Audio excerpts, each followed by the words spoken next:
masa lalumu.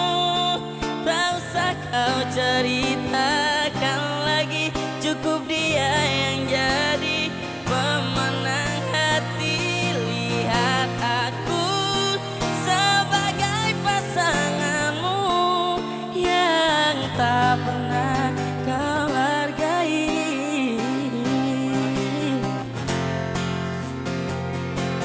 Simpan cerita masa lalu